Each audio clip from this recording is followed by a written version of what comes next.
दोस्तों सभी को नमस्कार। बादल कंकर ऑनलाइन क्लास में आपका स्वागत है। आज जो हमारा नेक्स्ट टॉपिक है वो है रणथंभौर का हमीर चौहान। हमीर चौहान वो शासक है जो अपने जीवन काल में कुल 17 युद्ध लड़ता है, लेकिन 16 युद्धों के अंदर विजयी रहता है। एक युद्ध हार जाता है, वो भी अपने विश्वासघात सेनापतियों की वजह से। रणथंभौर का वो शासक था हमीर चौहान जो अपने वचन और शरणागत की रक्षा के लिए इतिहास में प्रसिद्ध है। तो आज हम रणथंभौर के हमीर चौहान की चर्चा करेंगे, जिसका टाइम काल जो शासन काल है वो 1282 से 1301 ईस्वी तक माना जाता है। ये अपने पिता जेतर सिंह का तीसरा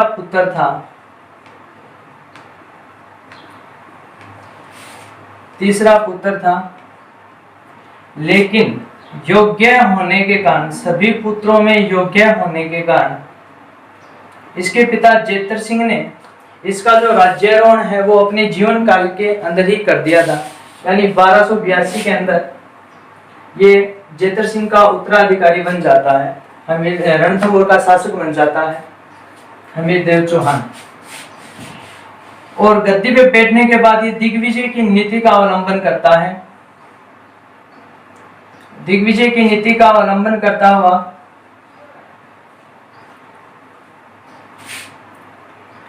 साम्राज्य का विस्तार करता है और पड़ोसी राज्यों को जीतना शुरू कर देता है। और जो भी राज्यों को इसने जीत लिया था, उन शासकों से पैसे लेकर वापस उन्हें छोड़ देता है। इसने दक्षिण के परमार शासक भोज को हराया था। भोज को हराता है और इन शासकों को हराने के बाद ये कोटि यज्ञों का आयोजन करता है। कोटि यज्ञ वो होते हैं जो 33 करोड़ देवी देवताओं को प्रसन्न करने के लिए किया जाता है। और इन कोटि यज्ञों से इनकी प्रतिष्ठा और शौर्य में वृद्धि हो जाती है।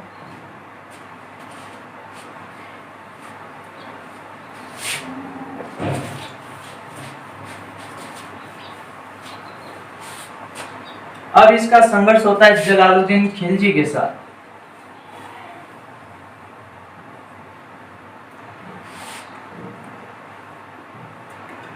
जलालुद्दीन खिलजी दिल्ली का शासक होता है। खिलजी वंश का 1290 ईस्वी के अंदर शासक बनता है खिलजी वंश का। जलालुद्दीन खिलजी का शासनकाल कोई ज्यादा अच्छा नहीं रहा था, क्योंकि एक तो ये बुढ़ा था, ज्यादा उम्र होने की वजह से ये ज्यादा सैनिक कार्रवाई नहीं कर सकता था, इसलिए।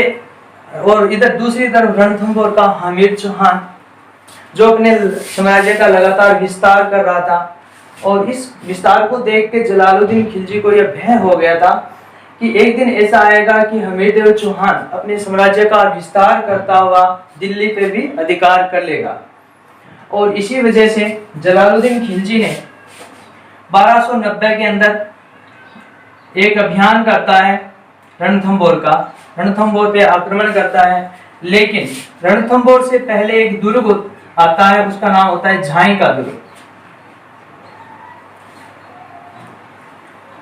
झाई का दुर्ग, जिसे रणथंभौर के दुर्ग की चाबी कहा जाता है।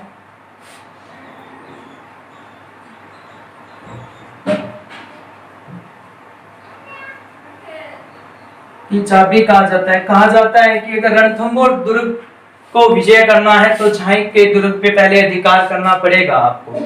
लेकिन हमीर देव चौहान के सफल प्रतिरोध के कारण जलालुद्दीन खिलजी इस पे सफल नहीं हो पाता है, अधिकार नहीं कर पाता है। और कुछ समय बाद में 1292 के अंदर वापस एक और अभियान करता है, और इसी अभियान में वापस झाई के दुर्ग पे अधिकार कर लेता है। लेकिन कुछ समय के घेरे के बाद में वापस, मतलब अत्यधिक क्षति होती है इनको, तो वापस घेरा उठा लेता है और वापस जाने की तैयारी करता है जलालुद्दीन खिलजी। तब इसका एक सेनापति होता है, वो होता है अहमद चप। अहमद चप इसके पौरुष को ललकारता है जलालुद्दीन खिलजी को कि जलालुद्दीन खिलजी, तुम दिल्ली के बादशाह हो और हमीरदेव चौहान तो केवल रणथंभौर का बादशाह है, आप एक छोटे से शासक को भी नहीं जीत पा रहे। तो जलालुद्दीन खिलजी कहता है अहमद शब को कि मैं ऐसे सैकड़ों किलों को तो, यानी रणथंभौर जैसे सैकड़ों किलों को तो मुसलमान की एक दाढ़ी के बाल के बराबर भी नहीं समझता, यानी एक ऐसे सैकड़ों किलो को तो मैं मुसलमान की एक दाढ़ी के बाल के बराबर भी नहीं समझता हूँ। यानी वो लोमड़ी वाली कहानी हो गई, अंगूर नहीं मिले तो अंगूर खट्टे हैं।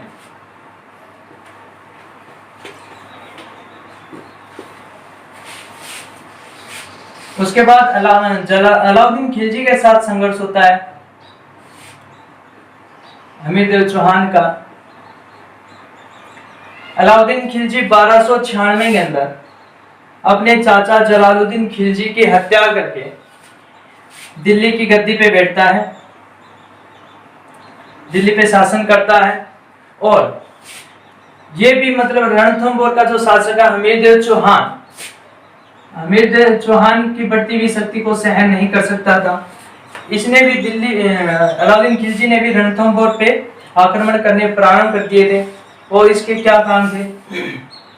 तो पहला जो कारण था वो सामरिक दृष्टि से महत्वपूर्ण दुर्ग था, यानी सुरक्षा की दृष्टि से महत्वपूर्ण दुर्ग था, अद्वितीय दुर्ग था।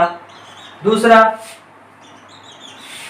अलाउद्दीन खिलजी अपने चाचा जलालुद्दीन खिलजी की हार का बदला लेना चाहता था, क्योंकि इससे पहले जलालुद्दीन खिलजी ने 2 बार आक्रमण किया था लेकिन असफल हुआ था।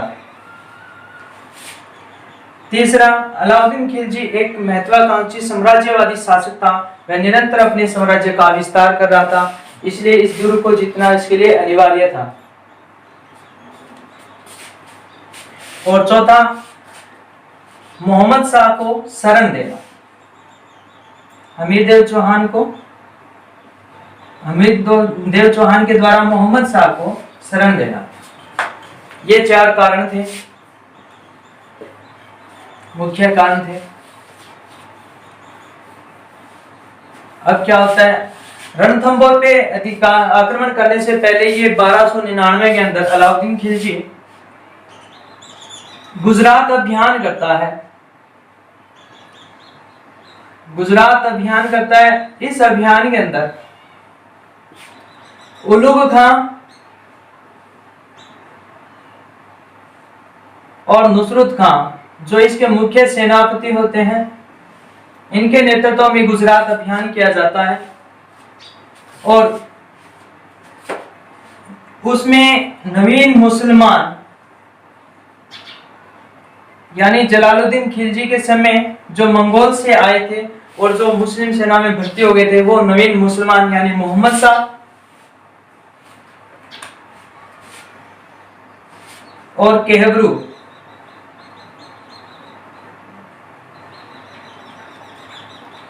खां जब वापस गुजरात लूट के वापस आ रहे थे, तो जालोर के पास युद्ध में लूटे गए माल यानी खुमस, युद्ध में लूटे गए माल को कहते हैं खुमस को लेके विवाद हो जाता है। किनके मध्य? 2 इस तरफ थे यानी उल्लुग खां और नुसरत खां मुख्य सेनापति थे, और इधर नवीन मुसलमानों के साथ इन सेनानायकों का युद्ध हो जाता, मतलब विवाद हो जाता है। मुख्य अलाउद्दीन खिलजी के मुख्य सेनापतियों के साथ विवाद हो जाता है नवीन मुसलमानों का।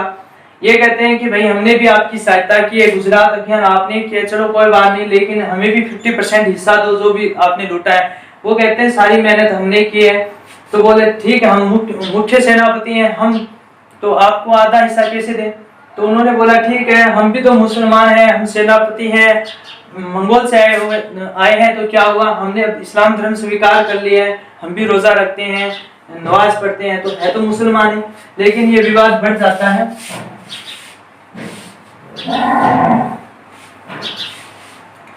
और नवीन मुसलमानों को दबा दिया जाता है बलपूर्वक। लेकिन मोहम्मद शाह और केहबरू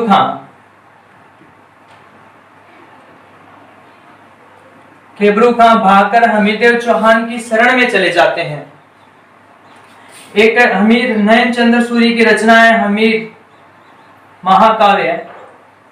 नयनचंद्र सूरी की रचना है हमीर महाकाव्य के अनुसार अलाउद्दीन खिलजी का रणथंभौर पर आक्रमण करने का यही कारण था कि मीर मोहम्मद शाह को शरण देना हमीरदेव चौहान के द्वारा।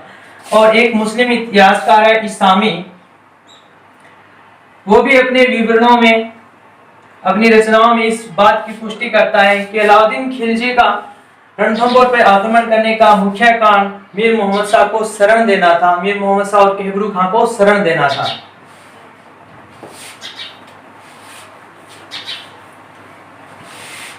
एक रचना है हमीरहट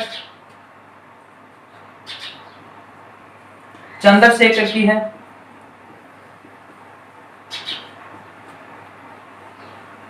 इस रचना के अनुसार मीर मोहम्मद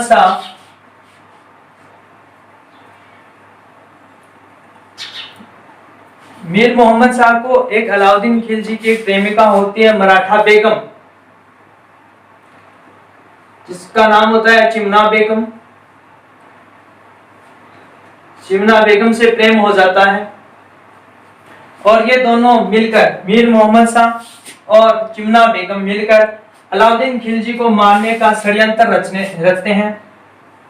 लेकिन समय रहते अलाउद्दीन खिलजी को इस षड्यंत्र का पता चल जाता है और अलाउद्दीन खिलजी इनको पकड़ने का आदेश जारी कर देता है कि इनको पकड़ो और बंदी बना लो। लेकिन मीर मोहम्मद शाह और चिमना बेगम भाग जाते हैं और हमीरदेव चौहान की शरण में चले जाते हैं। अब अलाउद्दीन खिलजी ने मोबाइल से लोकेशन ट्रेस की, तब उसको पता चला कि भाई ये मीर मोहम्मद शाह है, वो तो हमारे प्रेमिका को लेके हमीरदेव चौहान की शरण में चला गया है। तो इसने अलाउद्दीन खिलजी ने हमीरदेव चौहान को संदेश भिजवाया कि आप मोहम्मद शाह को वापस लौटा दो, मोहम्मद शाह और चिमना बेगम को। लेकिन हमीरदेव चौहान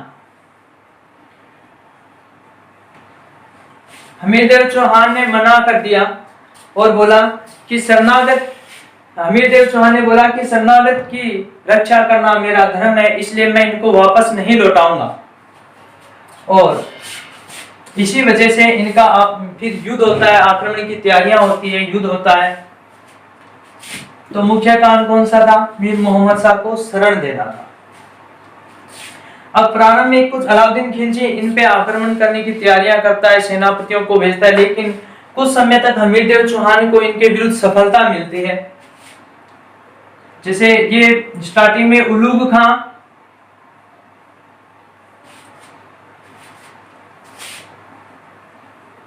और नुसरत खां और एक और सेनापति होता है अलग खां के नेतृत्व में एक अभियान भेजता है, किसके ऊपर? हमीरदेव चौहान की तरफ, रणथंभौर पे। उस समय हमीरदेव चौहान कोटी यज्ञ यानी 33 करोड़ देवी देवताओं को प्रसन्न करने के लिए जो यज्ञ किया जाता है उसे कोटी यज्ञ कहा जाता है। उस समय हमीरदेव चौहान कोटी यज्ञ करके मुनि व्रत में व्यस्त था, यानी मौन व्रत में व्यस्त था। तो हमीरदेव चौहान भी जिद्दी था। अब बोला भाई ठीक है, हमीरदेव चौहान बोलता है कि अलाउद्दीन खिलजी तू अगर राजा है दिल्ली का तो हम रणथंभौर के बादशाह हैं, अगर तेरे सेनापति आए हैं तो हमारे भी सेनापति जाएंगे। इसके मुख्य अलाउद्दीन खिलजी के मुख्य सेनापति थे उलूग खां और नुसरत खां, तो हमारे भी 2 सेनापति जाएंगे। तो इधर ये भीम सिंह और धर्म सिंह को युद्ध के मैदान में उतारता है इनका सामना करने के लिए।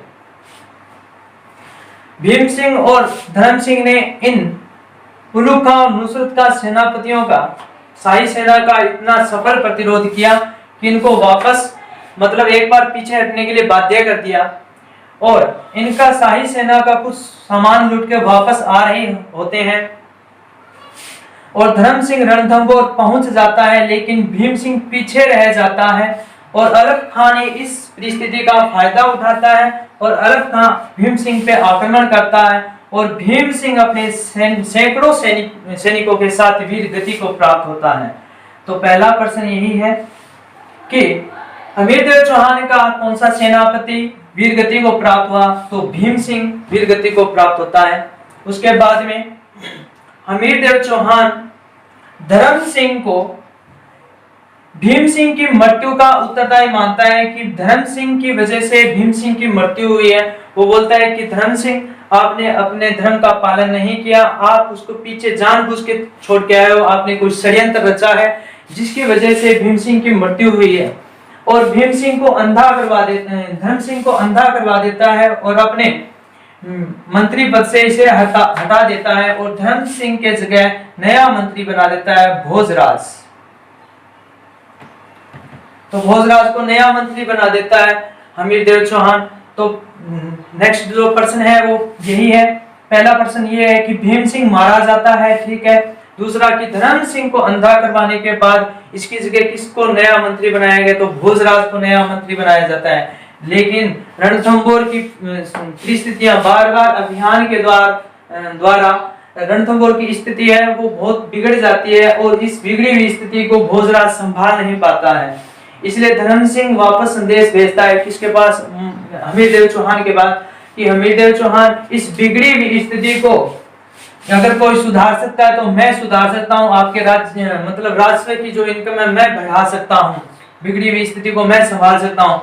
तो हमीरदेव चौहान ने भीम सिंह को भी हटा देता है और वापस धर्म सिंह को लगा देता है, उसी मंत्री पद पे वापस धर्म सिंह को लगा देता है। लेकिन धर्म सिंह अपने अपमान को भूला नहीं था, वह अपने प्रजा पे अनेक प्रकार के कर लगा देता है और जबरदस्ती बलात् वसूलता है, जबरदस्ती करों का वसूल करना प्रारंभ कर देता है। और इधर भोजराज को हमीरदेव चौहान ने निकाल दिया था और भोजराज क्या करता है, अलाउद्दीन खिलजी की शरण में चला जाता है और अलाउद्दीन खिलजी को बहकाना प्रारंभ कर देता है।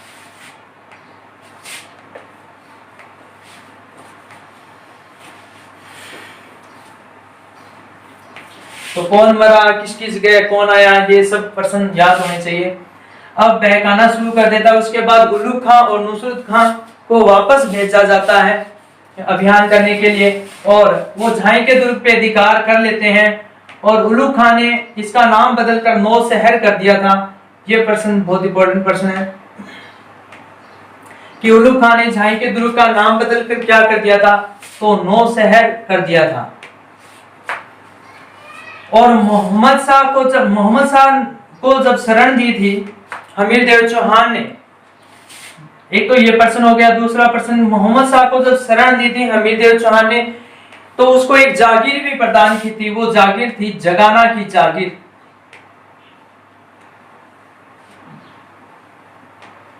तो कौन सी जागीर प्रदान करता है, वो जागीर होती है जगाना की जागीर प्रदान कर देता है।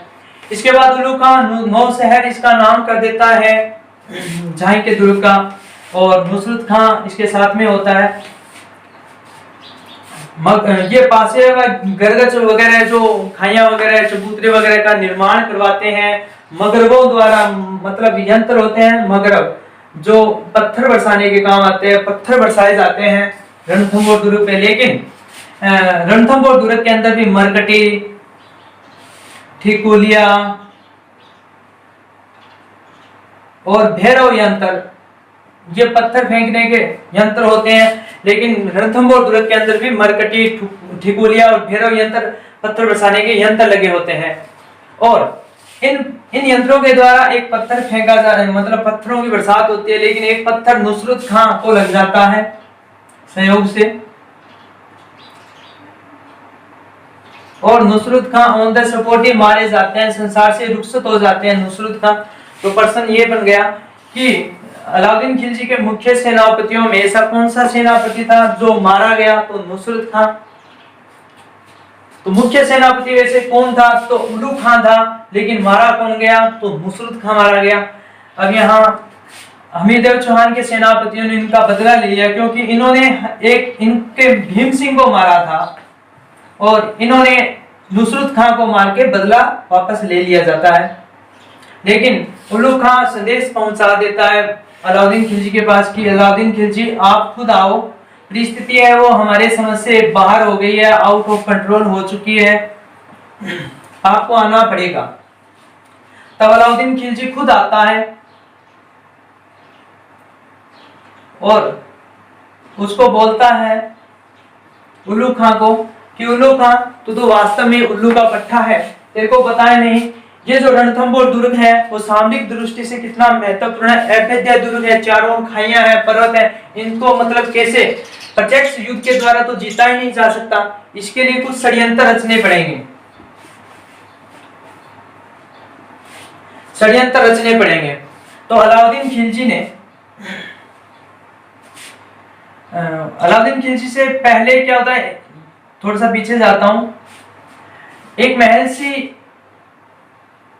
ये भी इंपॉर्टेंट पर्सन है, बीच में छूट गया था इसलिए वापस बताता हूं। महर्षि नामक दूत को भेजा जाता है उल्लुग खां और नुसरत खां के द्वारा कि आप जाके मतलब उनको बोलो हमीर देव चौहान को कि अलाउद्दीन खिलजी की अधीनता स्वीकार कर ले और अपनी पुत्री देवल्दी का विवाह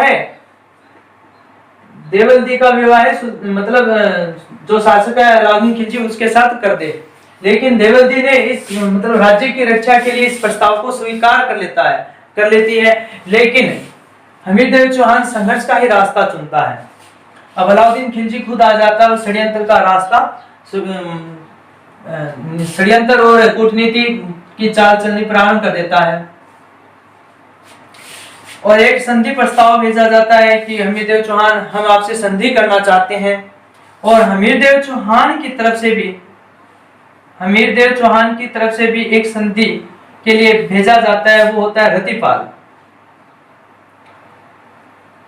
लेकिन क्या होता है, अलाउद्दीन खिलजी रतिपाल को कुछ लालच या प्रलोभन देकर अपनी तरफ मिला लेता है और उसके साथ में ही रतिपाल की सहायता से एक व्यक्ति और रणमल को अपनी ओर मिला लेता है और एक अधिकारी को मिला के दुर्ग के अंदर जो खाद्यान्न सामग्री होती है उनको दूषित करवा देता है और काफी लंबे टाइम तक की घेराबंदी के बाद में खाद्यान्न सामग्री का अभाव हो जाता है रणथंभौर दुर्ग के अंदर। तो अमीर खुसरो जो उत्तर प्रदेश के एटा जिले का है, जिसे तोताए हिंद कहा जाता है, अमीर खुसरो कहता है कि सोने के दो दानों के बदले भी अनाज का एक दाना भी नसीब नहीं हो रहा था। मतलब इतनी खाद्यान्न सामग्री का अभाव हो गया था कि सोने के अगर दो दाने भी दोगे आप तो भी आपको खाद्यान्न मतलब कुछ भी अनाज का भी एक दाना नहीं मिलेगा और लास्ट में भूखमरी की स्थिति आ जाती है। इसलिए राजपूतों ने केसरिया वस्त्र धारण करके शत्रु सेना पे टूट पड़ते हैं।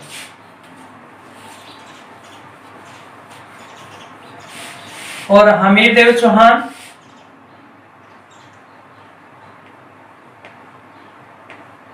वीर गति को प्राप्त होता है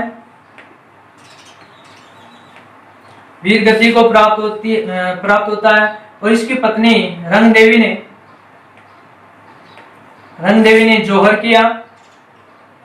जोहर कर देती है।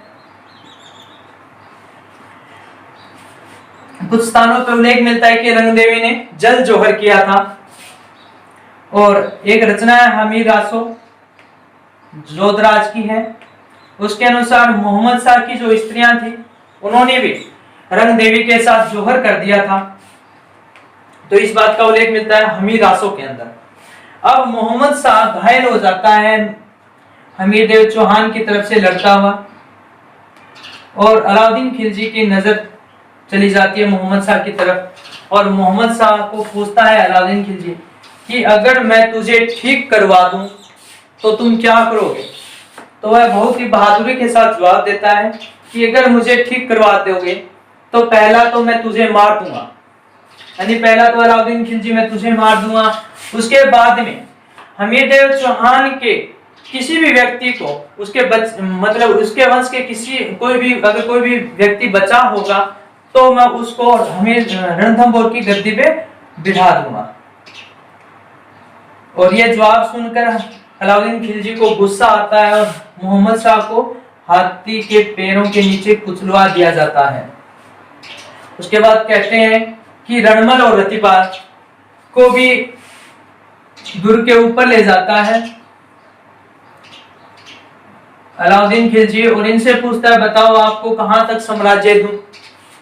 और ऊपर ले जाके जब ये बताते हैं कि यहां तक हमें दे दो तब ये मतलब गुस्सा होके अपने पैरों से इनको मारता है और गिरा देता है दुर्ग से, और कहता है रणमल और रतिपाल से कि जब तुम लोग अपने मालिक के भी नहीं हो सकते तो मेरे क्या हो जाओगे। आज तुमने अपने मालिक को धोखा दिया है, हमीरदेव चौहान को धोखा दिया है, कल मुझे धोखा दोगे, क्या पता तुम लोगों का। तो इस प्रकार ये कहानी होती है। उसके बाद उसका मूल्यांकन है हमीरदेव चौहान का। तो हमीरदेव चौहान ने अपने जीवन काल में कुल 17 युद्ध लड़े थे, लेकिन 16 युद्धों के अंदर वो विजयी रहा था।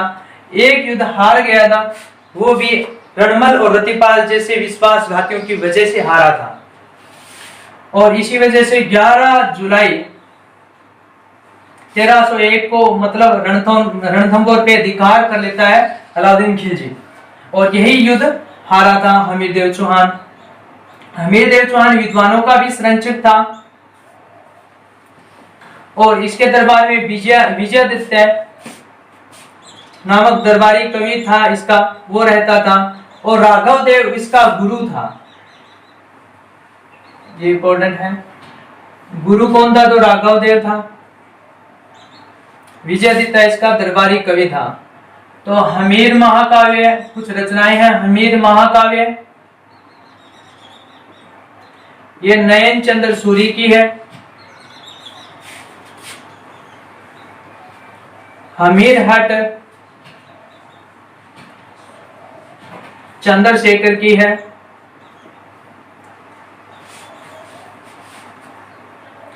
और हमीर रासो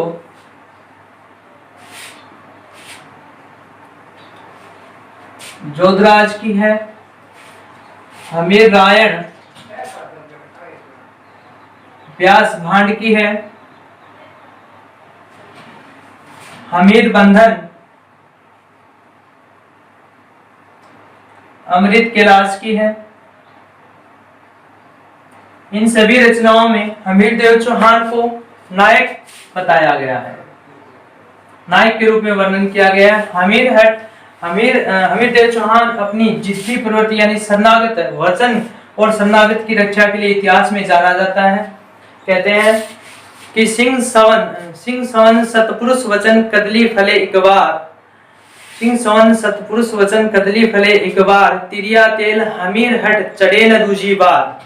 सिंह सवन सतपुरुष वचन कदली फले एक बार, तिरिया तेल हमीर हट चढ़े न दूजी बार। कि जिस प्रकार शेरनी जंगल का राजा बनने के लिए एक ही शिशु को जन्म देती है, सिंह सवन सतपुरुष वचन, सतपुरुषों के द्वारा दिया गया वचन कभी बदला नहीं जा सकता। केले का फल एक ही बार फलता है, केले का जो पौधा होता है वो एक ही बार फल देता है, और स्त्री के सिर पर भी लगनाट एक ही बार तेल सिंचित किया जाता है, और हमीर के द्वारा दिया गया वचन भी कभी बदला नहीं जाता। ये था हमीरदेव चौहान। सभी को धन्यवाद, और अगर ये टॉपिक पसंद आया हो तो सब्सक्राइब और लाइक जरूर करें। धन्यवाद।